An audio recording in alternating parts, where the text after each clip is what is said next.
મિત્રો, સચિન જે ગુજરાત રાજ્યના સુરત જિલ્લામાં આવેલું એક ઐતિહાસિક રજવાડું છે, જેનો ઇતિહાસ 17મી સદીથી શરૂ થાય છે. સચિન જે ભારતની આઝાદી પહેલાં એક રજવાડું હતું, જેમાં અનેક રાજાઓ દ્વારા શાસન કરવામાં આવ્યું હતું. તેમના શાસનકાળ દરમિયાન બાંધવામાં આવેલી ઇમારતો આજે પણ સચિનમાં જોવા મળે છે, જે જોઈને આપણને સચિન રજવાડાનો ઇતિહાસ જાણવાની ઈચ્છાઓ જાગે છે. જેથી આજના વિડીયોમાં આપણે સચિન રજવાડાનો ઇતિહાસ જાણીશું.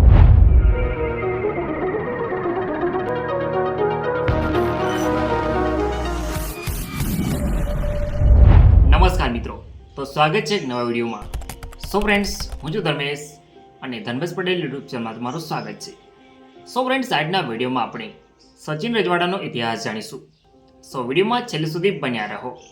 તો ચાલો વિડીયોને શરૂ કરીએ. મિત્રો, સચિન ગુજરાતના સુરતમાં આવેલું એક સમયનું ઐતિહાસિક રજવાડું છે, જેની સ્થાપના આફ્રિકન સીદી વંશના સુન્ની મુસ્લિમ શાસકો દ્વારા કરવામાં આવી હતી. તો મિત્રો, સૌપ્રથમ જાણીશું આપણે સચિન રજવાડાની સ્થાપના કેવી રીતે થઈ અને કોના દ્વારા કરવામાં આવી. મિત્રો, આફ્રિકા અને ભારતનો વેપાર, ધર્મ, સંગીત, કળા અને સ્થાપત્ય જેવા ક્ષેત્રોમાં લાંબો ઇતિહાસ અને સંબંધો રહ્યા છે, જે પહેલી સદીથી શરૂ થાય છે. પરંતુ તેમના ઐતિહાસિક જોડાણની ચર્ચા ભાગ્યે જ થાય છે. 17મી સદી દરમિયાન એક નોંધપાત્ર સ્થળ જ્યાં આધુનિક આફ્રિકનો અને ભારતીયો સહ અસ્તિત્વ ધરાવતા હતા, જે ભારતનું સચિન રજવાડું હતું, જેની સ્થાપના 1791માં થઈ હતી. મિત્રો, ઈસવીસન 1784ની આસપાસ રાજાપોર અને જંજીરાના શાસક સિદ્દી અબ્દુલ રહેમાનના વારસદાર અને પુત્ર સિદ્દી અબ્દુલ કરીમ 1784ની આસપાસ પૂના ભાગી ગયા. આ ઘટનાનું કારણ અગમ્ય હતું. તે ભાગી ગયો હતો કારણ કે તેના વારસો સિદ્દી જોહાર દ્વારા જપ્ત કરવામાં આવ્યો હતો. ત્યારબાદ તેણે 1791માં મરાઠાઓના પેશવા સાથે કરાર પર હસ્તાક્ષર કર્યા, જેના કારણે તેણે જંજીરા પરનો પોતાનો અધિકાર છોડી દીધો. પરંતુ તેના બદલામાં તેને સચિન આપવામાં આવ્યું. ત્યારબાદ વર્ષ 1791માં અબ્દુલ કરીમ મોહમ્મદ યાકુત ખાને એક સ્વતંત્ર સચિન રજવાડાની શરૂઆત કરી. જી હા મિત્રો, આવી રીતે શરૂઆત થઈ સચિન રજવાડાની. મિત્રો, સચિન રજવાડાના શાસકો નવાબની ઉપાધિ મેળવતા હતા. નવાબ સિદ્દી અબ્દુલ કરીમ મોહમ્મદ યાકુત ખાન. નવાબ સિદ્દી અબ્દુલ કરીમ મોહમ્મદ યાકુત ખાને વર્ષ 1791માં સચિન રજવાડાની સ્થાપના કરી. તેઓ સચિન રજવાડાના પ્રથમ શાસક હતા. મિત્રો, સચિન રજવાડાના શાસકોએ નવાબનું બિરુદ ગુજરાતના સુલતાન પાસેથી મેળવ્યું હતું. ત્યારબાદ તેમણે ભીમપોર, પૂના, કુંભારિયાની જાગીરદારી સહિત 27 ગામોનો સમાવેશ કરીને એક સચિન રજવાડાની સ્થાપના કરી. તે સમયનું રાજપોર, જેને સ્થાનિક લોકો હવે લાજપોર તરીકે ઓળખે છે. નવાબ સિદ્દી અબ્દુલ કરીમ મોહમ્મદ યાકુત ખાન જંજીરા રાજ્યના સીદી વંશના સુન્ની મુસ્લિમના વંશજ હતા. તેઓ મૂળ એબિસિનિયન એટલે કે હબેસાના છે, જે લોકો સાંસ્કૃતિક અને પૂર્વજોથી આફ્રિકામાં ઇથોપિયન આઇલેન્ડના વંશીય જૂથો સાથે સંબંધિત છે. નવાબ સિદ્દી અબ્દુલ કરીમ મોહમ્મદ યાકુત ખાને વર્ષ 1791થી 1802 સુધી સચિન રજવાડામાં શાસન કર્યું હતું. ત્યારબાદ તેમનું અવસાન થાય છે. નવાબ સિદ્દી ઇબ્રાહિમ મોહમ્મદ યાકુત ખાન. નવાબ સિદ્દી ઇબ્રાહિમ મોહમ્મદ યાકુત ખાન વર્ષ 1802માં સચિન રજવાડાની ગાદી પર આવે છે. તેઓ સચિન રજવાડાના બીજા શાસક હતા. 1829માં નાણાકીય અને વહીવટી વ્યવસ્થાકીય ભંગાણને કારણે United company of merchant of England દ્વારા ઈસ્ટ ઇન્ડિઝમાં વેપાર કરતી કંપની, જેને સામાન્ય રીતે ઈસ્ટ ઇન્ડિયા કંપની દ્વારા તેમને રાજ્યનો સક્રિય વહીવટ છોડી દેવાની ફરજ પાડી હતી. નવાબ સિદ્દી ઇબ્રાહિમ મોહમ્મદ યાકુત ખાને વર્ષ 1802થી 1853 સુધી સચિન રજવાડામાં શાસન કર્યું હતું. ત્યારબાદ તેમનું અવસાન થાય છે. નવાબ સિદ્દી અબ્દુલ કરીમ મોહમ્મદ યાકુત ખાન બીજા. નવાબ સિદ્દી અબ્દુલ કરીમ મોહમ્મદ યાકુત ખાન બીજા વર્ષ 1853માં સચિન રજવાડાની ગાદી પર આવે છે. તેઓ સચિન રજવાડાના ત્રીજા શાસક હતા. મિત્રો, નવાબ સિદ્દી અબ્દુલ કરીમ મોહમ્મદ યાકુત ખાનના શાસનકાળ દરમિયાન વર્ષ 1864માં શાસક સત્તા સંપૂર્ણપણે પુનઃસ્થાપિત ન થાય ત્યાં સુધી નામાંકિત શાસકો તરીકે શાસન કરતા હતા. ત્યારબાદ ક્રમિક નવાબોના પરોપકારી અને મૈત્રીપૂર્ણ શાસન હેઠળ રાજ્યનો ઇતિહાસ પ્રમાણમાં મુક્ત અને શાંતિપૂર્ણ રહ્યો હતો. નવાબ સિદ્દી અબ્દુલ કરીમ મોહમ્મદ યાકુત ખાન બીજાએ વર્ષ 1853થી 1868 સુધી સચિન રજવાડામાં શાસન કર્યું હતું. ત્યારબાદ તેમનું અવસાન થાય છે. નવાબ સિદ્દી ઇબ્રાહિમ મોહમ્મદ યાકુત ખાન બીજા. નવાબ સિદ્દી ઇબ્રાહિમ મોહમ્મદ યાકુત ખાન બીજા વર્ષ 1868માં સચિન રજવાડાની ગાદી પર આવે છે. તેઓ સચિન રજવાડાના ચોથા શાસક હતા. નવાબ સિદ્દી ઇબ્રાહિમ મોહમ્મદ યાકુત ખાન બીજાએ વર્ષ 1868થી 1873 સુધી સચિન રજવાડામાં શાસન કર્યું હતું. ત્યારબાદ તેમનું અવસાન થાય છે. નવાબ સિદ્દી અબ્દુલ કાદિર ખાન. નવાબ સિદ્દી અબ્દુલ કાદિર ખાન વર્ષ 1873માં સચિન રજવાડાની ગાદી પર આવે છે. તેઓ સચિન રજવાડાના પાંચમા શાસક હતા. નવાબ સિદ્દી અબ્દુલ કાદિર ખાને વર્ષ 1873થી 1887 સુધી સચિન રજવાડામાં શાસન કર્યું હતું. ત્યારબાદ તેમનું અવસાન થાય છે. મિત્રો, આ પરિવારે હૈદરાબાદના મુસ્લિમ ઉમરા વર્ગ સાથે વિવિધ લગ્ન જોડાણો કર્યા હતા. પરિવારે યુરોપિયન શિક્ષણમાં પ્રારંભિક ધર્માંતરણ પણ શરૂ કર્યું. પરિવારના વિવિધ સભ્યોએ ઇંગ્લેન્ડની વિવિધ યુનિવર્સિટીઓમાં અભ્યાસ કર્યો હતો, જેમાં કેટલાક વકીલ બન્યા અને લશ્કરી અધિકારીઓ અને વહીવટકર્તા તરીકે સેવા આપી. મિત્રો, સચિન રજવાડું બ્રિટિશ સંરક્ષિત રાજ્ય હેઠળ આવ્યું તે પહેલાં મરાઠા પેશવાના રક્ષણ હેઠળ હતું. વર્ષ 1829માં સચિન રાજ્ય નાદાર જાહેર થયું. આનાથી 1835 અને 1864ની વચ્ચે સચિન રાજ્ય બ્રિટિશ નાગરિક વહીવટ હેઠળ આવ્યું. તેનું પોતાનું ચલણ, કેલ્વેરી અને સ્ટેમ્પ પેપર હતું, જેમાં આફ્રિકનો સહિત રાજ્ય બેન્ડનો સમાવેશ થતો હતો. નવાબ સિદ્દી ઇબ્રાહિમ મોહમ્મદ યાકુત ખાન ત્રીજા.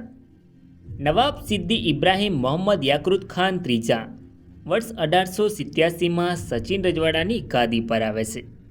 તેઓ સચિન રજવાડાના છઠ્ઠા શાસક હતા. નવાબ સિદ્દી ઇબ્રાહિમ મોહમ્મદ યાકુત ખાન ત્રીજા નોંધપાત્ર શાસક હતા, જેમણે વિશ્વયુદ્ધ દરમિયાન પૂર્વ આફ્રિકન અભિયાનમાં ખૂબ જ વિશિષ્ટતા સાથે સેવા આપી હતી. તેમને હાઇનેસની શૈલીમાં 11 તોપોની સલામીથી સન્માનિત કરવામાં આવ્યા હતા. મિત્રો, એવું કહેવાય છે કે હિન્દી સિનેમાના શરૂઆતના સુપરસ્ટાર અને ભારતના પ્રથમ મહિલા ફિલ્મ દિગ્દર્શક ફાતમા બેગમના લગ્ન સચિન રજવાડાના નવાબ સિદ્દી ઇબ્રાહિમ મોહમ્મદ યાકુત ખાન ત્રીજા સાથે થયા હોવાનું કહેવાય છે. પરંતુ સચિન રાજવી પરિવારના સૂત્રો આ વાત પર દાવો કરે છે કે ફાતમા બેગમ અને નવાબ વચ્ચેના લગ્ન કે કરારનો કોઈ રેકોર્ડ નથી.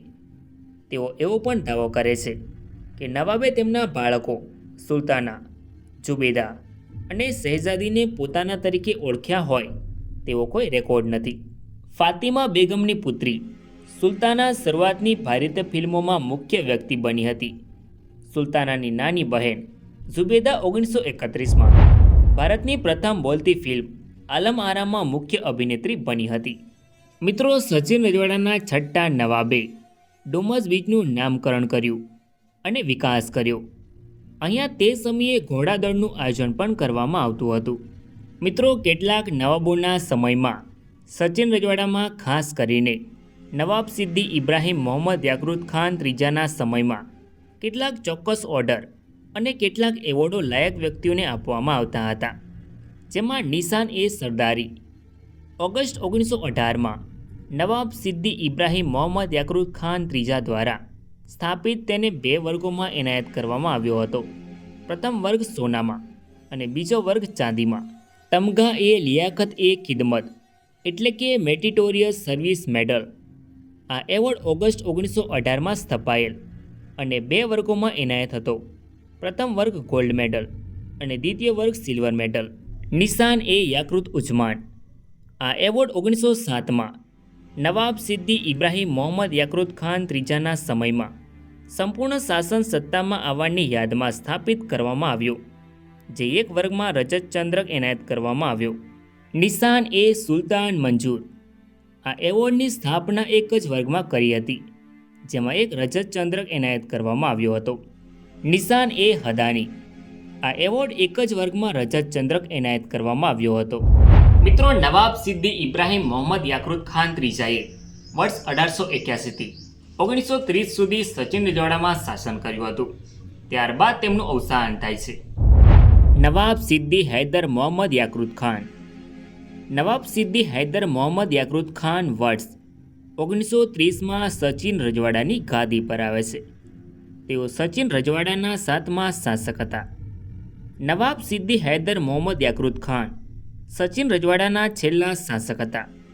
તેમણે વર્ષ 1930થી 1947 સુધી સચિન રજવાડામાં શાસન કર્યું હતું. નવાબ સિદ્દી મોહમ્મદ હૈદર ખાને 1940માં સુરત એરપોર્ટ પર તત્કાલિક નાના હવાઈ પટ્ટી પરથી 2 સીટવાળું વિમાન ઉડાડ્યું હતું. જ્યારે રાજવી પરિવારને રાષ્ટ્ર માટે યોગદાન આપવા માટે કહેવામાં આવ્યું, ત્યારે તેમણે પોતાનું રોયલ વિમાન ઇન્ડિયન એરફોર્સ માટે દાનમાં આપ્યું હતું. સચિન રજવાડાના શાસકોને બ્રિટિશ અધિકારીઓ દ્વારા 9 તોપોની સલામી આપવામાં આવી હતી. મિત્રો, ભારત દેશમાં 1947 સુધી અંગ્રેજોનું શાસન રહ્યું હતું, જેમાં સચિન રજવાડું સુરત એજન્સીમાં આવતું હતું. ત્યારબાદ 1947માં ભારત દેશ અંગ્રેજોના શાસનમાંથી આઝાદ થયો, ત્યારે ભારતનું વિભાજન થયું. ત્યારે ભારતના ભૂતપૂર્વ મૂળ રાજ્યોને નવા રચાયેલા ભારત સંઘ અને પાકિસ્તાન ગમે તે એકસાથે જોડાવાનો વિકલ્પ આપવામાં આવ્યો હતો. ત્યારે સચિન રજવાડાના છેલ્લા શાસક નવાબ સિદ્દી હૈદર મોહમ્મદ યાકુત ખાને સચિન રજવાડાને 8 માર્ચ 1948ના રોજ ભારતીય સંઘમાં જોડાવા માટેના કરાર પર હસ્તાક્ષર કર્યા અને ભારત સંઘમાં સામેલ કર્યું. જે આજે ગુજરાત રાજ્યના સુરત જિલ્લામાં આવેલો સચિન વિસ્તાર છે, જ્યાં જે સચિન જીઆઈડીસી અને ડાયમંડ ઇન્ડસ્ટ્રી માટે પ્રખ્યાત છે. મિત્રો, સચિન રજવાડામાં 1948માં વિલીનીકરણ સમયે રાજ્યની વસ્તી 26,000 હતી, જેમાં મોટાભાગની વસ્તી હિન્દુ લોકોની હતી, જ્યારે મુસ્લિમ લોકોની વસ્તી ઓછી હતી. મિત્રો, સચિન રાજ્ય પાસે 3 ભાગમાં ઢાલ સાથેનો કોટ ઓફ આર્મ પણ હતો, જેમાં સૌથી ઉપર એક સિંહ પસાર થતો જોવા મળે છે, જે ભયંકર રૂપ સાથે હાથમાં માટલી લઈને જતો હોય તેવું જોવા મળે છે. ત્યારબાદ તેનાથી નીચે ડાબી સાઈડમાં દિવાલો ઉપર ટાવર ધરાવતો કિલ્લો જોવા મળે છે. તેની જ બાજુમાં ધ્વજ અને માસ્ટર હેડ સાથે સમુદ્રમાં એક જહાજ જોવા મળે છે. ત્યારબાદ સૌથી નીચે 2 તલવારો સાથે ઉર્દુ ભાષામાં લખાણ જોવા મળે છે. સચિન રજવાડાનો એક ધ્વજ પણ હતો, જે આડો હતો, જેમાં લાલ, લીલો, પીળો, ગુલાબી અને ઘેરા વાદળી રંગના 5 સમાન પટ્ટાઓ હતા, જે તમે સ્ક્રીન પર જોઈ શકો છો. મિત્રો, આ છે સચિન રજવાડાની કોર્ટ ફી, જે તમે સ્ક્રીન પર જોઈ શકો છો. સો ફ્રેન્ડ્સ, આ તો સચિન રજવાડાનો ઇતિહાસ. આઈ હોપ કે તમને આ વિડીયો ગમ્યો હશે. સો વિડીયોને લાઇક કરીને કોમેન્ટમાં તમારો અભિપ્રાય જરૂર લખો. અને ચેનલમાં નવા હોય તો આવા જ નવા વિડીયો જોવા માટે ચેનલને સબસ્ક્રાઈબ જરૂર કરો. તો મળીએ નેક્સ્ટ વિડીયોમાં. ધન્યવાદ.